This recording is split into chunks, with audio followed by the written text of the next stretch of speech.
Bonjour à tous et félicitations. Si vous êtes en vie, un journal de vlog spécial fête de fin d'année, pas du tout. Je vais commencer directement par les trucs vus récemment. Alors ouais, j'étais allé voir au cinéma Hérétique. J'en ai pas fait de vidéo isolée parce que l'envie n'était pas là. Et je dois dire que j'ai été globalement déçu. Hugh Grant est parfait. Ça m'a fait super plaisir par contre de le voir dans un rôle comme ça, franchement à contre-emploi. Hérétique, donc pour vous faire le pitch sans trop spoiler quoi que ce soit.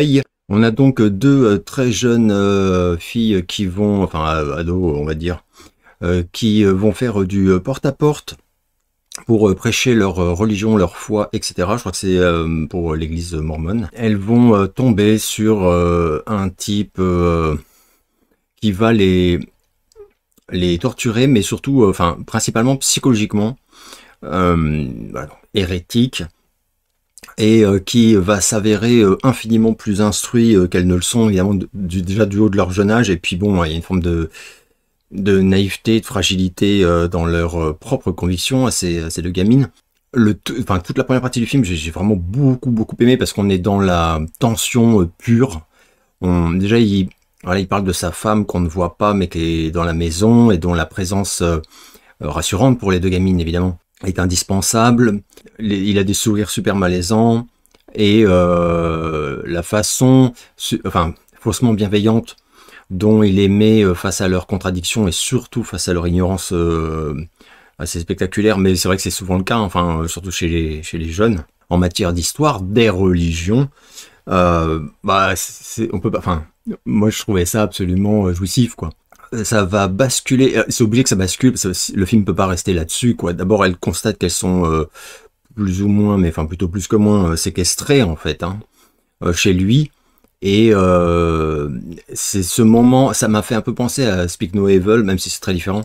Mais c'est-à-dire qu'elle cherche à rester polie et à se raccrocher à l'illusion que potentiellement, jusqu'à présent, tout va bien, on est tous restés polis, il n'y a pas de raison que la situation vire au drame, alors qu'au fond d'elles-mêmes, elles ont, enfin, oui, elles ont bien compris que ça va, c'est trop tard en fait. Enfin, et voilà, donc ça, excellent. Malheureusement, sur toute la seconde partie du film, et alors le final encore plus, on va basculer vers un truc horrifique, voilà, enfin, avec tous les clichés du genre, et là, c'est bof. Là, vraiment, c'est pas terrible. J'ai trouvé, en tout cas, c'est pas nul non plus, hein, ça se regarde, mais vraiment, c'est ultra déceptif par rapport surtout au niveau de l'écriture, quoi, à toute cette première heure, notamment, quoi. Qui est presque Hitchcockienne, enfin j'ai vraiment beaucoup aimé, et du coup grosse déception sur la fin. Ça m'empêche d'en faire un coup de cœur, mais ça se regarde, hein, c'est pas, voilà, il y a sûrement des gens qui sont exigeants sur la conclusion et qui vont se dire ouais, la fin elle est fun et tout. Alors il y a une très belle idée sur le tout dernier plan, voilà, le tout, si je peux pas en parler parce que c'est vraiment spoil à balle, mais j'avoue que le tout dernier plan est particulièrement savoureux. Donc voilà, c'est pas nul, mais j'aurais préféré qu'on évite en fait toute la dernière demi-heure principalement. Qu'est-ce que d'autre? J'ai vu la mini-série Le Chacal, Day of the Jackal, je crois en anglais.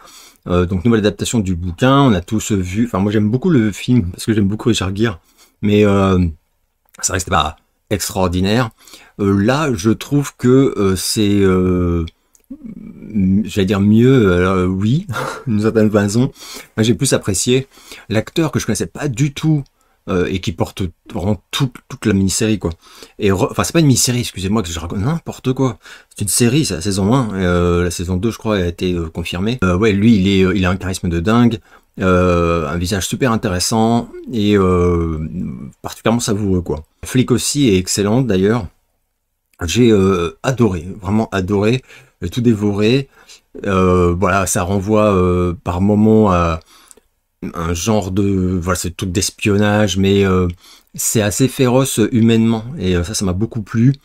Et il y a évidemment quelques facilités scénaristiques flagrantes, mais ça va, enfin, vraiment rien ne m'a choqué au point de critiquer, quoi. Et très belle surprise, la réal est superbe, il y a clairement des moyens, beaucoup aimé, et quelques comment dire, quelques situations que tu vois pas venir et qui sont assez audacieuses. Voilà, j'ai trouvé en tout cas. Donc tu salues un peu le courage de l'écriture. C'est pas, tout n'est pas fait dans la facilité et vivement la saison 2 parce que sincèrement c'est très très bon, même si il y a quand même deux trois petits trucs de base où j'ai un peu de mal à avaler la pilule. Voilà, notamment le fait, alors bon, c'est pas du spoil, mais bon, le chacal est avec une femme et un enfant, et enfin, il croit que ça peut bien se passer, et t'as envie de te dire, non, dans la vraie vie, un mec qui aurait cette vie-là n'aurait aucune illusion, enfin, mais bon, voilà, c'est pour chipoter, sachant que je n'ai pas lu le bouquin, hein, jamais. Excellent, ça vraiment je vous le recommande totalement. Anora, que j'ai vu de Sean Baker, là je l'ai vu donc très en retard parce que je peux pas aller voir au cinéma. Palme d'Or à Cannes, dont j'avais lu vraiment des avis euphoriques et ayant lu le pitch, une sorte de Pretty Woman en beaucoup moins fun. Bon, j'étais pas sûr d'accrocher autant que les autres quoi. Et ben si, j'ai trouvé ça vraiment excellent, mais grosse claque, un des coups de cœur de l'année. L'actrice est parfaite, lui aussi le gamin là, tête à claque de ouf. Donc l'histoire d'une pauvre nana qui est danseuse dans un club de striptease, mais bon un peu plus que danseuse, enfin vous voyez le genre. On n'est pas très loin de la prostitution. Et d'ailleurs on tellement pas loin qu'on va y basculer très vite, et qui tombe donc sur cet ado hein, qui s'attache à elle et semble avoir une véritable fortune à disposition, donc la fortune de ses parents bien sûr, et l'invite chez lui, lui paye, paye ses services, hein, donc, mais alors très grassement. Et une idylle va prendre vie, mais alors en l'espace de 15 jours. Hein. Et elle est prudente au début, on comprend que de son côté à elle, la vie est très dure, évidemment. Malgré elle, elle va tomber amoureuse de ce type. Et à un moment, enfin de façon très brutale, mais ça c'est pas du spoil, c'est vraiment le début du basculement de l'intrigue. Les parents vont être informés, apprendre que sur un coup de tête, voilà, sans réfléchir, ils se sont mariés, là, les deux imbéciles. Et donc on est presque dans une forme de conte de fées moderne jusqu'au moment où, évidemment, puisque rien n'est... Enfin, il faut savoir comme ce gamin est défoncé du matin au soir. Et voilà, il va la demander en mariage. Ils vont se marier vite fait à Las Vegas. Et ensuite, la famille va être prévenue. La famille, donc, est totalement invisible pendant tout ce temps-là. Hein. Et là, ça va très mal se mettre. Et pour moi, c'est là vraiment là que le film bascule et je ne peux pas en dire davantage. Mais excellent, super bien rythmé. Il y a des moments où on n'est pas très loin d'un Tarantino, c'est-à-dire que c'est drôle, mais pas drôle.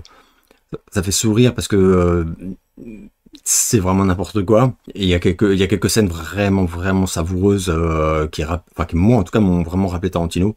Et la conclusion très belle. Je sais qu'il y a des gens qui ont trouvé la scène finale un peu tirée par les cheveux, un peu too much, tout ça. Moi, elle m'a carrément ému. Je trouve ça ultra crédible et très belle. Enfin, je trouve ça très belle parce que le développement de cette je peux vraiment rien spoiler, mais il y a quelque chose qui se développe durant tout le film et qui donc se termine sur cette scène ultime. Et je trouve que c'est très bien développé. Je trouve que c'est subtil, c'est fin, ça en fait pas trop. Et voilà, gros coup de cœur à Nora. Je rejoins complètement le lot, en fait, hein, des personnes qui ont énormément apprécié ce film. J'ai vu également le documentaire sur Alain Prost en 6 parties diffusé sur Canal+. On m'avait particulièrement recommandé de le visionner après ma vidéo sur la mini-série Senna, sur Ayrton Senna, et effectivement moi qui connaissais mal, franchement mal, la carrière d'Alain Prost, je savais pour avoir été contemporain gamin de son règne, Voilà, que c'était un immense pilote, mais son parcours, bof, sans plus. L'histoire de son frère, tout ça, je trouve ça super touchant. Il s'exprime extrêmement bien. J'ai vraiment, pareil, j'ai dévoré enfin les 6 épisodes, ils sont très courts, hein, c'est 6 fois 25 minutes, un truc comme ça. Et la façon dont il parle d'Ayrton Senna est extrêmement intéressante et étonnamment touchante, quoi. Enfin, il y a presque un aveu de... Enfin, il est très clair, quoi, sur le fait que si Ayrton Senna n'avait pas existé, sa vie et sa passion et sa carrière n'auraient pas du tout été la même. Et que donc, il lui doit énormément. Mais c'est ce que commençait à dire Ayrton Senna peu avant sa mort, envers Alain Prost. Donc, une relation super belle. Oui, pour avoir lu d'autres interviews de Prost où il critique cette série que moi j'ai adorée, hein, en disant qu'elle elle est passée à côté son sujet qui était la naissance d'une amitié incroyable et une relation finalement qui n'était pas si binaire, enfin si simple que décrit dans la série. Et une fois qu'on écoute bien son parcours et son regard à lui, ses souvenirs et tout, ouais, je suis complètement d'accord avec lui. Ça aurait été magnifique si la série avait été un peu plus honnête, enfin honnête, elle est pas malhonnête, mais elle fait exprès visiblement de ne pas aborder certaines choses qui cassent le côté frère ennemi, tout ça. Et ça aurait été très beau si la série l'avait fait, je suis assez d'accord avec lui. Donc, je comprends que lui, il est les boules, quoi, parce que c'est vrai que à la fin, tu te dis, tu te dis pas que Prost est un connard, mais tu te dis, bah ouais, bof, quoi. Alors qu'en fait, c'est beaucoup plus, enfin, c'est une histoire beaucoup plus belle que ça, entre deux. Grosse reco ça aussi, hein, le docu sur Prost. Qu'est-ce que j'ai vu d'autre? J'ai vu le film La Palma sur Netflix. Film catastrophe ultra basique. J'ai pas trop compris l'engouement, je le dis très franchement. Je pas passé un mauvais moment, hein, c'est très sympa. Mais bon, je sais pas. Ça fait plaisir, hein, un petit film à regarder en bouffant des chips tranquille, mais enfin, j'ai lu des retours voilà, qui parlaient vraiment d'un truc magnifique et non, ça je l'ai pas perçu. Voilà, l'histoire d'un volcan qui rentre en éruption et c'est la cata sur l'île et il faut fuir, etc. Mais vraiment c'est top, hein, j'ai beaucoup apprécié, mais bon, il y a quelques trucs un peu tirés par les cheveux et puis c'est pas magnifique, quoi. J'ai vu également la deuxième partie de la saison 5 de Yellowstone. Alors je retardais un peu le moment de la visionner parce que voilà, moi tout le drama avec Kevin Costner, ça m'a carrément foutu les boules. Voilà, je le dis franchement, je lui en veux à mort, hein, vraiment les caprices de merde et voilà tout ça parce que si j'ai bien compris, en plus il était juste hyper impatient. Maintenant que grâce à Sheridan, il s'était refait des couilles en or, en fait de lui claquer la porte à la gueule pour aller faire son projet de cat western horizon là machin. Bref, ça manque de classe, bref, de tout. Et donc bon, on démarre cette deuxième partie. Du coup, enfin j'imagine quoi que Sheridan a dû réécrire, enfin réarranger complètement tout. Et franchement, il s'en est très bien sorti. Il y a bien sûr quelques frustrations. Enfin, j'ai pas senti de grosses baisses de régime parce que je craignais un peu. Je trouve que la série se conclut plus que convenablement compte tenu de la situation. Il s'en est ultra bien sorti. Voilà, Bess toujours aussi incroyable. Quelques événements ultra violents à la Sheridan que j'ai vraiment adoré. Des punchlines, mais putain, c'est vraiment un génie de l'écriture. Je continue d'ailleurs évidemment Landman, hein, mais quel chef-d'œuvre. C'est vraiment l'immense coup de cœur actuellement pour moi. Donc voilà, Yellowstone, ça fait quand même de la peine parce que je pense qu'il avait d'autres idées pour poursuivre si Costner s'était comporté différemment. Tant pis, c'est pas grave. Et puis vu Landman, comment ça se profile, c'est pas plus mal finalement, peut-être. Et oui, et je vais conclure avec un truc qui va sûrement pas parler à énormément d'entre vous. Je sais même plus comment je suis tombé dessus. La série Entre Villas sur Netflix. 3 saisons, la 4e sera la dernière, j'ai vu, et elle arrive, je crois, en début d'année prochaine, donc là, bientôt. Une série espagnole qui m'a complètement conquis et que j'ai binge-watché avec délectation. J'ai pas trop envie d'en parler, enfin de vous spoiler quoi que ce soit, sur même, y compris même sur le début de l'intrigue. Il y a des moments où je pense qu'il y en a pas mal d'entre vous qui pourraient vraiment décrocher. Moi j'ai vraiment surkiffé. On va suivre un grand-père, je dis quand même, voilà, qui est dans un quartier rongé par la drogue, les bandes, les trucs comme ça, et qui a un caractère, mais c'est entre Bronson, Eastwood, mais avec encore plus ronchon, misanthrope, mais alors vraiment, mais c'est ultra trash, verbalement, et enfin, éthiquement, on pourrait dire, et il ne fléchit jamais, et j'adorais. Et cet acteur est incroyable. Voilà, c'est lui qui m'a accroché dès le premier épisode. J'ai trouvé fabuleux. Un air de Sardou aussi, dans le côté mal aimable.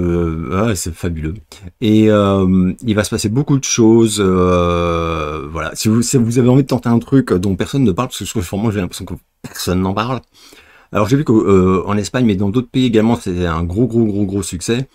Mais bon, toute proportion gardée, évidemment.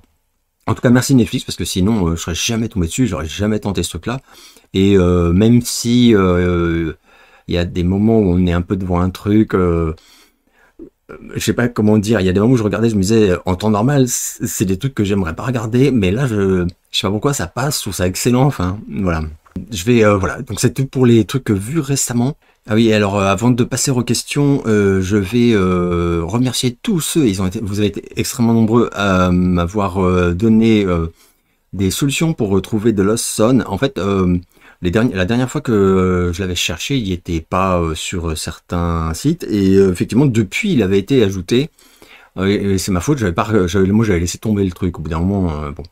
Et donc voilà. Donc, alors je l'ai pas encore vu, mais je l'ai récupéré, donc je suis super content. Et merci. Mais j'étais très surpris du nombre de personnes qui m'ont contacté en me disant Alex, si tu cherches encore, voilà où le trouver, etc.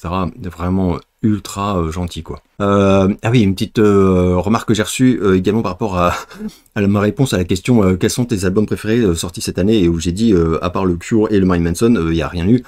Et bah si, il y avait comme 2-3 autres trucs, mais juste sur le coup j'avais oublié. Mais quelle honte, mais c'est pas possible en fait. Donc on me l'a rappelé. Bah Alex, c'est bizarre parce que tu as beaucoup parlé de l'album de Sebastian Bach quand même cette année. Et bah oui, donc il est complètement dans la liste. Et le Justice aussi, qui était très bon et dont j'avais pas mal parlé à sa sortie. Donc ça fait finalement 4 albums, et sincèrement, sachant qu'on n'est plus du tout dans les années 80 où c'était 4 coups de cœur chaque mois, 4 coups de cœur sur l'année, je trouve ça pas mal, quoi. Donc bref. Je crois savoir que tu n'es pas très fan de comics de super-héros, mais connais-tu le travail de Alex Ross? Et si oui, qu'en penses-tu? Ah oui, alors attendez. Alors je suis allé les chercher, en fait j'ai deux livres d'Alex Ross, de BD. Celle-ci c'est celle sur Wonder Woman. Hop. Magnifique édition de Soleil. Et celui-ci c'est sur Superman, évidemment. Là pour moi c'est vraiment son chef-d'œuvre, c'est incroyable. Il y a beaucoup d'autres, enfin Alex Ross c'est une légende totale, hein. Et j'adore son style. Je suis ultra fan de son style. Et c'était à la librairie Album à Paris, pour ceux qui connaissent, où j'étais tombé dessus. Je crois que j'étais tombé sur un truc où il avait fait Gatchaman, donc la bataille des planètes. Il y avait enfin pour moi c'est limite des peintures, quoi. C'était somptueux, absolument somptueux. Et je me suis dit mais qui est ce mec, quoi. Et après j'ai vu que voilà, il avait fait énormément de choses, qu'il était très important dans le milieu. Et on comprend pourquoi très rapidement quand on regarde son travail. Donc voilà, le Superman c'est vraiment de la folie, tellement c'est extraordinaire, quoi. En plus j'aime beaucoup c'est Paix sur Terre, celui-là, vraiment magnifique. Donc voilà, bah, après j'ai pas tout évidemment, et mes connaissances sont pas hyper développées, mais j'aime beaucoup son style. Il a vraiment un style, il a été beaucoup copié par la suite, enfin tout ça. Bon, on va dire qu'il a beaucoup influencé, on va dire. Ah oui, j'avais regroupé avec une autre question liée à Superman. Ton avis sur le teaser du Superman de James Gunn? Alors, j'avais fait un post sur X en disant il y avait des gens qui pensaient que la réélection de Trump allait déclencher une guerre, et finalement c'est la mise en ligne du teaser de Superman qui s'en est chargé. Hilarant. Mais oui, j'ai vraiment vu les gens s'écharper dessus, mais vraiment de manière... En vrai, c'est la passion, donc c'est assez cool. Mais un phénomène assez étonnant qui est que toute une génération qui a grandi avec le Superman de Snyder a une haine décomplexée pour cette approche totalement différente, bien sûr. Et alors à la limite que Kishitsu, qui déteste, mais c'est une œuvre, ça va être une œuvre, donc de toute façon c'est subjectif, tu peux ne pas du tout apprécier, etc. Mais ils ont des arguments du genre ce n'est pas Superman, c'est n'importe quoi, etc., etc. Et là, comme on a longuement parlé, l'ami Captain Morpheus sur sa chaîne, c'est absolument passionnant. Si vous ne connaissez pas, je vous recommande totalement ses vidéos sur Superman et autres. Il y a un problème de génération et d'ignorance de... Enfin, Superman, évidemment, c'est pas Snyder qui l'a inventé. Et surtout, Snyder a pris volontairement des libertés. Il s'est orienté vers une certaine vision de Superman, post-années 90 au moins, qui a existé, mais qui n'est pas du tout la vraie. Enfin, déjà, il n'y a pas une vraie version, il y a plusieurs versions. Et donc voilà, enfin bon, bref. Donc pour ce teaser... je suis pas, je sais pas comment dire, quoi en dire, à part que le teaser, je le trouve très bon. Voilà, donc moi j'ai beaucoup aimé ce que j'ai vu. Il y a des choses où moi ça ne m'intéresse pas particulièrement, c'est par exemple Crypto, tout ça, le voir à l'écran, ça ne m'intéresse pas. Mais je vais pas dire c'est n'importe quoi, c'est ridicule. Bah, ça peut pas l'être, puisque c'est un élément important dans l'histoire des comics Superman. Donc Gunn ait fait ce choix-là, je le comprends, je trouve ça intéressant parce que ça n'a jamais été fait, même par Donner, quoi. Je dis le chien, mais il y a aussi d'autres choses qu'on pressent à travers la bande-annonce.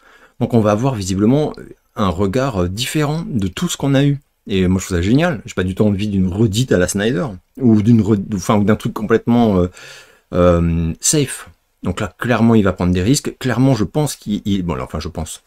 Gunn, c'est clair qu'il adore tout ça, quoi. Donc, j'ai aucun doute que il s'y est mis à fond. Il se donne complètement, et ce sera vraiment son film. Enfin, le film qui sortira, ce sera vraiment ce qu'il a voulu faire. Après, voilà, si on, enfin, qu'on déteste ou qu'on adore, on pourra pas lui reprocher d'avoir pas été honnête, je pense. Voilà, je ne sais pas si le film me plaira, j'en ai aucune idée, pas sur un teaser qu'on juge. Il y a plein de petits trucs qui me chiffonnent, hein. Le costume, j'ai quand même du mal, pas beau, enfin, je suis tout à fait content du retour du caleçon, enfin, du short boxer machin là, mais parce que pour moi c'est le vrai Superman, enfin, mais c'est celui de mon enfance aussi, enfin, des comics, quoi, enfin, voilà. Mais bon, la texture, je sais pas, il y a des trucs qui me chiffonnent. Après, je peux passer l'outre, enfin, voilà, c'est pas non plus au point de pas pouvoir apprécier un film si le film est bon par ailleurs. Et là, le teaser, j'ai trouvé très cool et très audacieux, et il parle à beaucoup de gens qui ont connu, un peu comme moi, le super-héros des années 70-80. Je vous avais déjà montré, mais j'ai quand même quelques comics justement des années 70 et 80 qui datent de mon enfance, enfin d'ailleurs, hein, complètement. Et où c'est un Superman qui n'a rien à voir avec la version développée par Snyder. Et c'est très bien, enfin, voilà, c'est pas parce que t'aimes un truc que t'as pas le droit d'aimer d'autres trucs totalement différents. Donc bref, ah oui, d'ailleurs, voilà, j'avais ressorti, parce que je sais plus qui m'avait demandé de les remontrer. Enfin, j'avais fait une vidéo exprès sur tous mes albums de vignettes, hein, vous pouvez la trouver. Mais voilà, moi je suis une génération, moi j'ai grandi avec ça. Et voilà, je l'ai encore. Ça, c'est l'album de vignettes du premier, où il y avait d'ailleurs ce magnifique post. Il est complet, un miracle. Ah non, il en manque quelques-unes, dis donc. Mais bon, il est presque complet, quoi. Voilà, où il y avait ça, hop. C'est quand même extraordinaire pour l'époque. Et le deuxième album, c'est encore plus grand, le deuxième album de vignettes, avec prise de catch. Voilà. Donc moi c'est ce Superman là, voilà, et bon moi quand je lis le slip rouge est ridicule, non, enfin pour moi pas plus qu'une longue cape rouge, enfin c'est Superman, quoi, merde. Bon. Donc voilà, désolé, réponse un peu longue. As-tu prévu d'aller au prochain concert de Ghost? Si oui, penses-tu qu'on aura droit à l'arrivée du prochain Papa Emeritus? Oui, j'ai déjà mes billets d'ailleurs pour le passage de Ghost en France. la certitude qu'on aura un nouveau Papa Emeritus, puisque vu les dates, je pense, je peux me gourer évidemment, ça va être une énorme tournée. L'affiche qu'on a, qui dévoile pas trop, mais on a, enfin de mon point de vue, mon interprétation en tout cas, c'est que on perçoit un nouveau Papa Emeritus déjà. Il y a une espèce de truc métallique, de tête de mort. Enfin, on n'est plus du tout en tout cas sur le visage du précédent. Ça semblerait logique qu'un nouvel album sorte à ce moment-là. Ça colle même avec toutes les infos qu'on a de Tobias Forge, enfin, la façon dont il a bossé sur le prochain album. Donc je pense que il y aura déjà un nouvel album avant le démarrage de la tournée ou au moment du démarrage de la tournée. Et alors ce sera sûrement pas à Paris que ça aura lieu, mais je pense qu'au premier concert, enfin voilà, hypothèse, au premier concert, il y aura changement de Papa Emeritus. On verra. Que penses-tu de Jacques No, des chansons qu'il a écrit pour Lio et Eddie Medeiros? Pas du tout ma cam, même si grand respect et le côté synth-pop, quoi, vraiment, c'était vraiment un précurseur quasiment, enfin, il a pas attendu que ce soit tendance, quoi. Super quali en plus, donc voilà, j'en pense pas grand-chose parce que ça m'a jamais touché vraiment, mais beaucoup de talent, ça c'est absolument certain. Après voilà, Lio et Elie Medeiros, c'est des chanteuses que j'ai jamais aimé, donc je n'ai pas écouté, quoi, mais je connais évidemment. Tu as parlé de Richard Gottener, je me demandais si tu l'avais rencontré quand tu travaillais dans la publicité. Non, pas du tout, parce que il n'était pas de ma génération, il était plutôt de la génération de mon père. Donc en fait, moi quand j'étais dans la pub, il y était plus déjà quasiment, enfin de mémoire, hein, donc non. Absolument pas. Par contre, là pour la petite anecdote, mon père l'a connu lui. Il l'a connu et il lui avait même vendu une voiture. Puisque dans les moments où mon père a vraiment gagné beaucoup de sous, il s'était offert une Jaguar décapotable. Et il l'a gardé 6 mois, je crois, un peu plus. Parce que à Paris, en réalité, il se faisait tout le temps ou casser les rétros, ou rayer avec des clés. Enfin voilà, un truc qui t'arrivera jamais aux États-Unis, hein, où les gens sont contents que quelqu'un ait pu s'offrir une belle voiture. Mais bon, en France, c'est la jalousie et l'aigreur qui priment immédiatement. Donc les gens arrêtaient pas d'esquinter. Ah oui, il crevait la toile vu qu'elle était décapotable. Donc bref, à un moment il en a eu marre, et il a dit non mais en fait je prends une voiture moins, enfin qui attire moins les regards, et il l'a vendu à Gottener qui lui a racheté, et Gottener l'avait rappelé 15 jours plus tard, hilar, en lui disant qu'il avait planté la bagnole dans un arbre, mais elle était morte, voilà, en mode ah, tu devineras jamais ce qui m'est arrivé et tout. Bon. Et voilà, donc papa était dégoûté parce que par contre c'était une magnifique voiture qu'il aimait beaucoup. C'était un peu à l'ancienne, enfin je sais pas de quelle année elle datait, des 70 je pense. C'était vraiment une très très jolie voiture évidemment. Et voilà, je me souviens avoir entendu ça voilà, où il disait putain, 15 jours il plie la voiture contre un arbre, quoi. Bref. Est-ce que tu lis ou as lu Philippe Ross? J'ai lu une fois, mais ça m'a pas particulièrement touché, même si j'ai vu l'énorme talent. Mais donc non, je peux pas dire que je suis un lecteur de Philippe Ross. As-tu déjà été à des séances de dédicaces? Et si oui, laquelle t'a le plus marqué? J'en ai fait très peu, mais alors vraiment très très peu. J'ai fait, quand j'étais ado, j'ai fait mes idoles quand il y avait des séances de dédicaces, hein, c'était pas très fréquent quand même. J'avais fait, je me souviens, je crois que c'est la première que j'ai fait et elle m'a vraiment marqué, c'était Alice Cooper en 89 pour la sortie de l'album Trash, où il était à la Fnac près de Montparnasse, la Fnac de rue de Rennes. Et j'avais fait des photos d'ailleurs avec un petit appareil jetable comme je faisais tout le temps à l'époque. Et il avait été d'une gentillesse, enfin il était génial, voilà, je dois avoir les photos encore, hein, je pourrais vous les mettre si je les retrouve rapidement. Et il m'avait donc signé, je l'ai hein, d'ailleurs toujours, le vinyle de Trash, hyper gentil. Et je me souviens que j'avais été frappé parce que c'était long, on le voyait discuter, tout ça, il était adorable, et j'avais été marqué par sa gentillesse. Et voilà. Et je l'ai revu d'ailleurs en 90, fin 90, un truc comme ça, quand il est revenu en concert, et j'ai réussi à le coincer, et il m'a très gentiment signé mon billet. Donc j'ai le vinyle, et j'ai le billet de la tournée Hey Stupid, qui est dédicacé aussi. Un mec en or, hein, vraiment. Voilà, après, je crois que c'est en 90 aussi, j'avais fait Poison, une séance de dédicace au Virgin Megastore. Là aussi, j'avais fait des photos d'ailleurs. Voilà, bon là c'était beaucoup plus tendu, il y avait vraiment beaucoup de monde, et c'était vraiment à la chaîne et tout, mais c'était un chouette souvenir. Donc là voilà, là j'étais passé juste faire signer, je sais plus quoi, et puis voilà, ça me faisait drôle de les voir, enfin de me retrouver en face de Bret Michaels. Voilà, j'avais 90, donc j'étais pas bien vieux. Et voilà. Et je crois que c'est tout. Enfin, sincèrement, la dernière, mais c'était pas une séance de dédicace, c'était une rencontre littéraire. C'était donc Bret Easton Ellis à la librairie Le Divan, qui était donc la librairie Gallimard en fait, dans le 15e près de Convention. Et où voilà, j'en ai déjà parlé dans ma vidéo spéciale Bret Easton Ellis. On avait été étonnamment peu nombreux.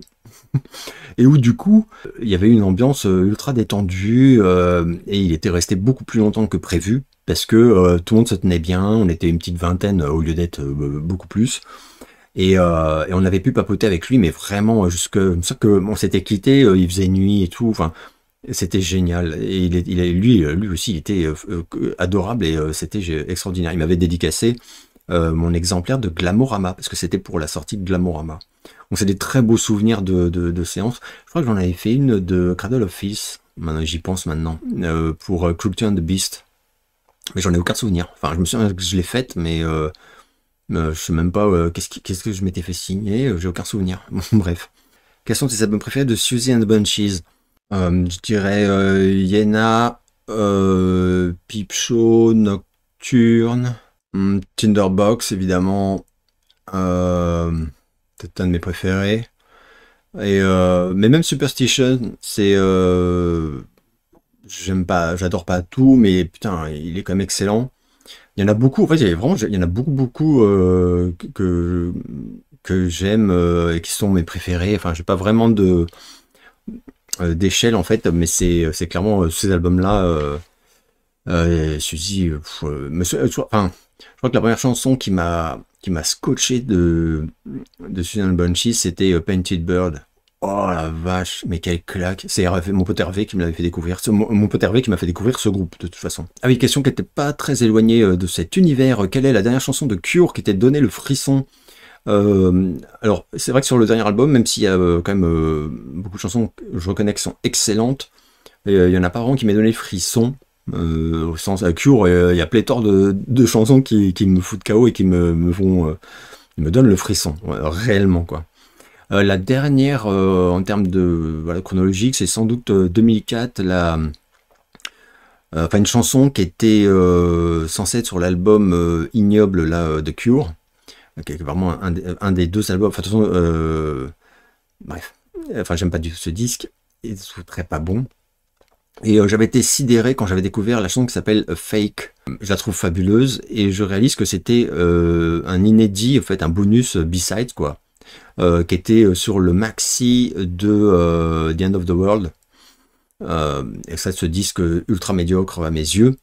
Et la chanson est géniale. Et je me dis, mais pourquoi, non seulement pourquoi ils n'ont pas sorti cette chanson en single quoi, à l'époque, mais surtout pourquoi ils l'ont pas au moins mis sur le disque quoi. Non, face B planquée sous le tapis, alors qu'elle est magnifique et que les textes notamment mais sont bouleversants. Enfin moi ça me... Bref. Donc c'est sûrement... Et celle-là m'a vraiment filé de frissons, quoi. Mais vraiment.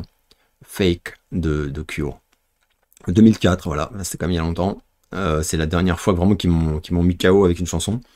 Est-ce que tu apprécies Elvis Costello? Pas du tout. Voilà, grand respect. Mon père avait des disques de Elvis Costello. C'est comme ça que j'ai connu, parce que sinon, on n'en parlait pas vraiment, même dans les magazines que je lisais. Enfin, j'ai pas souvenir que dans Best ou Rock and Folk, il y avait des gros trucs sur Elvis Costello. Mais comme mon père écoutait de temps en temps, ça rejoint un peu les trucs John Cougar Mellencamp, des trucs comme ça, où sans mon père, j'aurais jamais connu quoi. Enfin, vraiment non. Mais dans les années 80, je me souviens qu'il écoutait.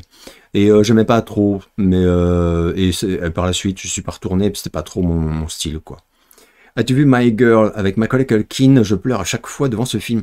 Écoute, je crois que je l'ai vu ado, genre loué au vidéoclub, mais j'en ai aucun souvenir. Il faudrait que je le retente parce que vraiment aucun souvenir et j'aime beaucoup Macaulay Culkin. Bon, My Girl, j'imagine que c'est assez guimauve et tout, mais je suis pas insensible à ça, donc ça se trouve, moi aussi je vais verser ma larme, hein, je ne sais pas, je te le dirai, écoute, je vais le revoir et je ferai un retour si j'ai sombré également. Avais-tu vu la série animée Spawn des années 90, très adulte et noir chez HBO? Ouais, je l'ai pas vu en entier, je crois bien, mais j'en ai vu une partie, pourtant il n'y a pas beaucoup d'épisodes, hein, mais il y a de belles éditions, je crois, qui existent maintenant, et c'était excellent, mais c'était... je sais plus comment je suis tombé dessus, je crois que c'est un pote à l'époque qui m'avait ripé quelques épisodes... franchement, j'ai aucun souvenir. Mais j'avais beaucoup... C'était très beau, ouais. C'était vachement... Ouais, c'était 1000 fois mieux que le film, ça c'est sûr. Et c'était au moins si bien que, que le comic de mémoire. Ça, tu me donnes envie de... Je suis sûr que maintenant ça se trouve sans problème, de retenter ça parce que... c'est vrai que visuellement, ça rappelait certaines séries de Batman là, qui ont eu plein de prix et qui sont esthétiquement absolument magnifiques, assez rétro. Quel est pour toi le meilleur double album jamais sorti par un groupe ou un artiste? Alors moi je suis pas très double album, hein. Déjà à la base c'est pas un truc que je kiffe. J'en ai très peu d'ailleurs. Parmi les artistes que j'aime, très peu ont fait des doubles albums. Alors les doubles albums que j'ai adoré, il y a, là j'y pense, Melancholy and the Infinite Sadness de Smashing Pumpkins. Un chef-d'œuvre absolu, même si comme je l'ai dit, je réécoute vraiment pas Smashing Pumpkins parce que j'arrive plus avec le chant de Billy Corgan, là, la tonalité nasillarde, j'ai beaucoup de mal, alors qu'à l'époque j'adorais. Mais bon voilà. Mais bon, ce disque enfin ce double album est extraordinaire, extraordinaire et super varié en plus, etc. Donc ça c'est un que j'adore. Je compte pas, je précise d'entrée de jeu, avant que des gens s'étonnent, je compte pas du tout le double album de Michael Jackson History, puisque en fait c'est un album simple avec un deuxième disque de best-of machin, donc c'est pas du tout un vrai double album. Donc je le compte pas exprès. Je dirais que mon... Ah ouais, oh putain, je vais me faire cracher dessus. Mais mon presque préféré, c'est Sign of the Times de Prince, ça c'est sûr. Mais vraiment, ça se joue à très peu de choses avec mon préféré. Mais Sign of the Times de Prince, chef-d'œuvre ultime, double album incroyable, extraordinaire. Vraiment rien acheté pour moi. Et mon double album préféré ever, quoi, c'est Kiss Me, Kiss Me, Kiss Me de Cure. Où, enfin, là pour moi, ça c'est vraiment le double album leçon. C'est la leçon du double album, quoi, pour moi. Et je me rappelle même que c'est le premier album de Cure que j'ai acheté, c'est-à-dire qu'après être devenu fan, grâce à mon pote Hervé d'ailleurs, et j'ai fini par, après avoir été un énorme détracteur, hein. Moi je rappelle pour ceux qui auraient raté ça, mais voilà, quand j'étais ado, je vomissais sur Cure, c'était tout ce que je détestais. Mais j'étais de mauvaise foi, hein, j'entendais bien qu'ils avaient du talent et tout, quoi. Mais c'était tellement ce qu'ils en dégageaient, je trouvais ça insupportable et tout. Donc j'arrêtais pas de vomir dessus. Alors que mon meilleur ami était fan hardcore, mais hardcore, quoi. Et mais bon, on se vannait tout le temps, enfin, c'était très bon enfant, quoi. Et il me faisait écouter, je disais, oh, c'est nul et tout. Et puis, je ne sais même pas comment, mais j'ai fini par avouer qu'en fait, non, il y avait quand même des trucs super bien. Et je crois que ça quand même m'a fait écouter 17 Seconds ou Pornographie, et tout comme ça, où là, j'entendais des trucs, et je disais, ouais, non, là, bon. J'ai découvert vraiment Cure à partir de ce moment-là, et est sorti le double album Kiss Me, Kiss Me, Kiss Me, et je me rappelle que Hervé avait été déçu. C'est un album qu'il avait déçu, il avait dit en fait il y a trop de chansons qui sont pas bonnes, ils auraient dû resserrer et faire un album, et d'ailleurs c'est l'avis de beaucoup de fans de Cure, hein, même encore aujourd'hui sur ce double album. Et moi je l'achète et je me prends une baffe, mais et j'adore tout, mais chaque chanson, pour moi il y a pas une seconde à jeter, mais c'est même pas ça, c'est qu'il n'y a pas une seconde un peu moins bonne, il n'y a pas de ralentissement, je trouve tout extraordinaire, mais voilà. Donc moi c'est un chef-d'œuvre de disque incroyable, claque cet album, enfin ce double album. Donc pour moi, Kiss Me, Kiss Me, Kiss Me, c'est un chef-d'œuvre ultime, vraiment de la première à la dernière seconde, et du coup je le mets juste devant Ten of the Times de Prince. As-tu déjà lu le roman des clics et des cloaques de Jim Thompson et vu Série Noire d'Alain Corneau, adapté du roman Série Noire, je crois que je l'ai vu, mais j'en ai pas grand souvenir. Faudrait que je vais me le renoter. Mais je n'ai ouais, donc en fait j'ai vu l'adaptation, je crois, mais je n'ai alors par contre j'ai jamais lu le bouquin, alors que Jim Thompson j'en ai lu un ou deux il y a très très longtemps quand j'avais la vingtaine, donc voilà. Et c'était vachement bien, mais j'ai pas continué, donc j'en ai lu que deux, je crois, un truc comme ça. Faudrait que je m'y replonge un jour, parce que c'est vrai que ça m'avait beaucoup plu. J'aimerais beaucoup avoir ton avis sur l'évolution de la façon dont la musique est considérée aujourd'hui par rapport à l'époque où tu étais adolescent. Ah, l'évolution, alors c'est que mon avis, du coup, c'est vraiment un truc perso, quoi, qui vaut rien, du coup. Euh, Bah, je dirais que c'était mieux avant, mais pour faire mon vieux réac de merde. Mais c'était mieux avant. Enfin, c'est complètement con de dire ça en réalité, parce que je vais passer même pour un fou, parce que c'était l'accès à la musique était beaucoup plus compliqué qu'aujourd'hui avec Internet et tout, et surtout l'accès à la musique était payant, alors qu'aujourd'hui il est gratuit par YouTube par exemple, et même un jeune qui se serait pris un abonnement Spotify ou je ne sais quoi, c'est illimité pour quoi, même pas 10 euros, je sais plus combien c'est l'abonnement Spotify, mais bah, c'est ridicule quoi. Et donc oui, on peut pas souhaiter que ça disparaisse. Enfin, si je m'adresse à quelqu'un de la génération actuelle, il va me rire au nez, quoi. Mais l'approche, il y avait une interview de Blackie Lawless de Wasp il y a même pas un mois où il a parlé de ça et il disait exactement ce que je ressens, c'est-à-dire qu'à un moment, enfin, dans les années 80-90, tu aimais un artiste, tu étais curieux d'entendre une musique, tu voulais acheter un album, enfin écouter un album, pardon. Tu voulais écouter un album, il fallait l'acheter. Le payer, et c'était un effort, parce que même si à l'époque c'était pas si cher que ça, t'achetais pas des albums par brouette, donc en fait t'économisais de l'argent de poche, enfin si t'étais gamin, et du coup tu avais une relation à la musique qui était beaucoup, mais c'est normal, beaucoup plus respectueuse et comment dire, enthousiaste quoi, qu'aujourd'hui où finalement, il y a tel album qui sort, alors je parle même pas de ceux qui leak juste avant sur internet, mais quand un album sort comme ça, bon, il y a qu'à voir par exemple avec le dernier Eminem ou même d'autres, mais voilà, dans la seconde, en fait, il est écouté en ligne, mais sans être acheté en réalité, du coup vraiment, des milliards de fois, etc. Quand la musique était physique, tu achetais un objet, tu admirais la pochette, tu lisais les textes sur le livret du 33 tours, enfin c'était magnifique quoi, et voilà, c'est des émotions immenses qui sont mortes en fait, avec la mort du support physique. Alors même si on va me dire oui mais regarde le vinyle ça se revend très bien, ça repart à la hausse, lol quoi, bon, vous m'avez compris.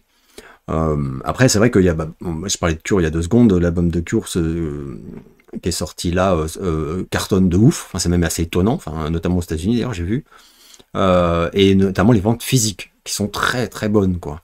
Mais là c'est parce que tout simplement, je pense, c'est un public fétichiste. Donc oui, les fans de Cure, ils veulent la cassette, le vinyle. Alors je vous passe même sur les fanatiques qui achètent toutes les couleurs de vinyle, là, le blanc, le transparent, le marbré, le rouge, le machin. Ça vaut aussi d'ailleurs pour énormément d'artistes, hein. Marilyn Manson il a fait ça aussi, hein, pour en vendre plus, il fait plus de support et ça marche. Les gens, enfin il y a des gens qui achètent tout. Mais bon voilà, c'est plus du tout pareil. Et moi je suis nostalgique de cet effort qu'on faisait pour obtenir de la musique. Parce que moi, la musique, c'est ma vie. Et on m'aurait dit, bientôt, on pourra s'en gaver sans rien payer. En gros, j'aurais dit, bon, génial. Mais j'aurais pas, en fait, génial, oui, mais il y a un prix à payer. Enfin, il y a une magie qui va se perdre, du coup.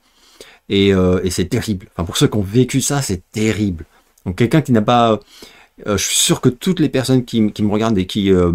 voilà, sont suffisamment vieilles pour avoir vécu ça dans les années 80-90 principalement, comprennent totalement ce que je dis, même si elles sont pas d'accord, mais comprennent totalement de quoi je parle. Putain, moi j'avais suffisamment d'argent, j'allais à la Fnac, j'allais au Virgin Megastore, et c'était, oh putain, c'était magique quoi. Je trouvais l'objet, je pouvais l'acheter, Je rentrais chez moi, je l'écoutais, je le découvrais dans son entièreté. Du coup, c'est vrai qu'il y avait un respect qui faisait que même s'il y avait une chanson que j'aimais pas trop, je me disais, ah bon, peut-être qu'à la deuxième, troisième écoute, elle va plus me plaire. Voilà, alors qu'aujourd'hui, tu cliques, t'aimes pas, tu t'y reviens pas, t'as pas de temps à perdre, quoi. Donc, bref, voilà. Beaucoup de... En fait, voilà. J'ai pas de nostalgie, c'est-à-dire je souhaite pas du tout qu'on revienne en arrière, mais j'ai beaucoup de mélancolie. C'est-à-dire que, voilà, vraiment, la nuance est hyper importante. Et je termine avec deux teams, Team Ozzy Osbourne ou Alice Cooper. Alice Cooper, pour plein de raisons. Alors que, paradoxalement, il y a sans doute plus d'albums d'Ozzy Osbourne que j'adore que d'albums d'Alice Cooper. Mais, les albums d'Alice Cooper que j'adore, je les préfère à ceux d'Ozzy. Voilà, je sais pas si je suis très clair. Mais moi, Alice Cooper, c'est principalement la trilogie, ce que j'appelle la trilogie. C'est Constrictor, Raise Your Fist and Yell et Trash. C'est les trois préférés, c'est ceux que j'adore d'Alice Cooper. Sur Hey Stupid, il y a encore des chansons que j'aime beaucoup, beaucoup. Mais après, c'est parti. Après, j'ai décroché, en fait. J'écoute à chaque fois qu'il sort un disque. Puis, j'ai pas retrouvé la qualité de ces disques-là. Mais Constrictor, par exemple, pour moi, qui est un chef-d'œuvre absolu, je le préfère à tous les albums d'Ozzy. Mais c'est vraiment subjectif, vraiment personnel. Ozzy Osbourne, je vous avais montré dans ma vidéo sur le heavy metal, j'en ai énormément, et il y en a énormément que j'aime beaucoup. Donc voilà. Mais bon, si je devais choisir un camp, on va dire, c'est complètement con, mais pour jouer le jeu de la team machin, ce serait Cooper. Team Pizza Hut ou Domino's Pizza. Je termine sur des trucs intello, voilà, j'ai décidé d'y aller franco. Domino's Pizza, même si j'aime beaucoup Pizza Hut, hein, évidemment. Enfin, de toute façon, tout ces junk food américaine, voilà. Domino's Pizza, c'est drôle parce que j'en ai pas parlé, je crois, dans ma vidéo sur mon séjour aux États-Unis à 17 ans, mais c'est là-bas que j'ai découvert Domino's Pizza, puisque à l'époque, évidemment, 89, Domino's Pizza, il n'y en avait pas du tout, il n'y avait même pas Pizza Hut en France d'ailleurs non plus. Et du coup, il fallait aller aux États-Unis pour découvrir. Ah, enfin, à Londres, je crois qu'il y avait, mais je suis pas sûr. À Londres, je crois qu'il y avait Pizza Hut, je suis quasi sûr, mais pas Domino's Pizza. C'était que aux États-Unis à l'époque. Et quand j'étais à Hollywood, là, juste avant ou après le Cat House dont je vous ai parlé, je me souviens que Steve avait commandé des pizzas pour nous tous chez lui. Et il décroche le truc Domino's Pizza. Et Domino's Pizza, j'avais vu le logo avec le domino, tout ça, dans des films, enfin, dans les films américains, quoi. Mais j'en avais jamais mangé, évidemment. Et il avait commandé ça, et c'était la première fois de ma vie, d'ailleurs, je crois, que j'ai bouffé des pizzas pepperoni. Oh putain, mais quel délice! Oh la vache! Et donc, la pizza full pepperoni de Domino's Pizza, ça a très très très longtemps été c'est ma drogue à moi, quoi, vraiment. Donc, et Pizza Hut, j'aime bien, mais j'aime beaucoup même, hein. Mais je crois que je préfère les pizzas de Domino's, qui sont pas du tout pareilles, hein, évidemment. Et donc voilà, je vais m'arrêter là. J'espère que vous allez bien, je vous donne rendez-vous très bientôt pour une nouvelle vidéo. Et j'en profite d'ailleurs pour vous souhaiter une très bonne année, si jamais, et je ne pense pas que ce sera le cas, je postais rien avant début janvier.